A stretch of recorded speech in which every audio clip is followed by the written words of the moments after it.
You know what's nice to be able to say about The Sims? That currently, things are going to plan. I wanted a successful life and family and all that jazz, and that finally seems to be happening. It was going well originally until my first wife got a little electrocuted to death, and that kind of put a damper on my plans. But now we've got a second wife, a bigger home, and more money than I know what to do with, so yeah, I'm happy. Obviously, it goes without saying we need to keep moving forward and pushing forward though. We've done well so far. I've certainly no complaints, but there's a lot more we can do, and a lot more I want to do. And I decided that as we have more money than we know what to do with right now, it's an excellent time to do a house expansion I always wanted. I planned on building an extra bedroom to serve as like a game/hobby room, because I thought we'd need that eventually, especially if the downstairs area kind of going to get taken over. This was my first time ever working with room building and roof mechanics of The Sims, and suffice to say, I could have done this better. I figured it out in the end, and I got it looking good in the end, but it took me far longer than I care to admit. When that was done, I decided to go a whole lot further and completely redesign all the walls and roofing of the house, and then for good measure, I replaced a lot of the old windows and added a bunch more. I spent a lot more time and money on this than originally planned. I'm happy with the result though, and when the room was done I added a grand piano and an easel because that was kind of the point of the room. And after a bit of time trying some of that stuff out, it's time to do what we're here for in this episode. Baby making. And since making a baby in the hot tub is apparently an option, that's naturally the one we went for. Never mind that it's in public and all that. The next day I did a pregnancy test and hey look, she's pregnant. And suddenly has quite the bump. You feel like she'd have noticed that before taking the test, but there we go. I guess though ultimately there's not a ton we can do until the baby is born, so I've got Katrina doing paintings. Why? Well, because I did that with my first wife. It's a good way to make a little bit of extra money, and Summer's a little too dead to do it now, so Katrina's up. She's also going to be a bit more musical, although that's just a hobby, there's no money there. Once Chris is out for work, I decide to take Katrina on a park date. That would be a bit awkward if Chris was on work as she was going on a date.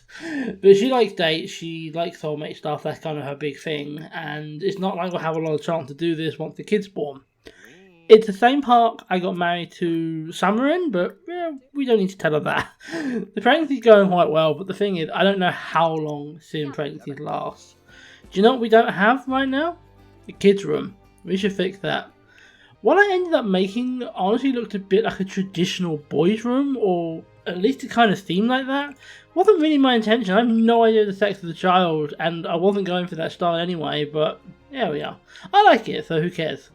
Now it's a case of just waiting for the child to come, really. Not much we can do other than just go about our normal business and wait for it to happen, however long it takes.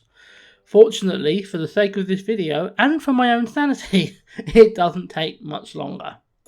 The next day rolled around and Katrina just walked off to the hospital to have a baby. And Chris didn't go to the birth. I'm not sure if that's how the game worked, or if I screwed up in some manner, but yeah, he didn't go. And now we have to name the child, and I didn't think of a name to give him. And I don't exactly have any baby names I'd use myself, so this was awkward. After having to give this significantly more thought than a simple decision of naming a baby in a game merited, I eventually settled on Richard. And the baby was just delivered into the bedroom like a fancy Amazon. I had a go at selling it, but shock horror, the game doesn't allow that. So instead I moved him into his own room and we went to see him. Well, Katrina did. Chris doesn't have a lot of interest. He's a great father. That situation, though, thankfully, did improve later. This baby, though, it doesn't really do much. It's not like we don't have time to do our own things, because we do. I mean, the characters even had enough time for some woohoo in a hot tub. And enough time for a swim, too.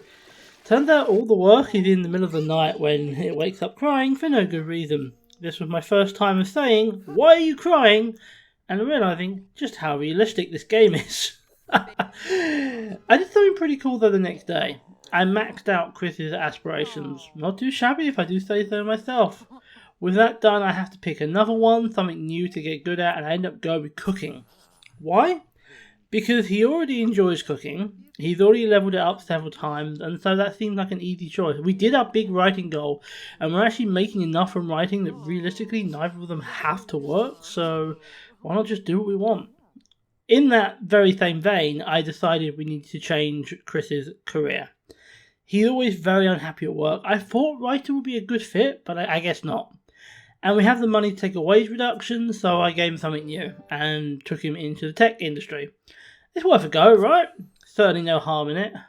The next day, something amazing happened, and Richard evolved into a toddler. I joke, but that's kind of how it looked, cloud and fireworks and everything, and there he is. Gonna need to work out how to change his clothes, but otherwise, there he is. And we have some actual control over him now. We have a very limited array of options, considering he is, well, just a toddler, but it's still progress, it's still good to see. We can get rid of that bassinet now too.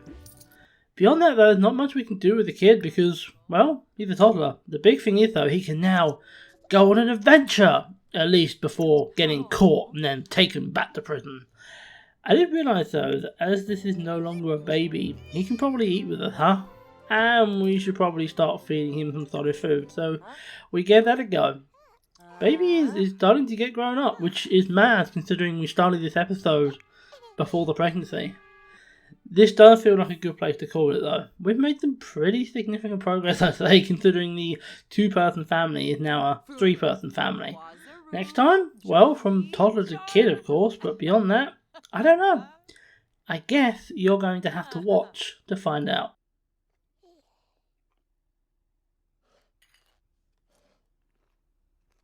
Oh. Oh.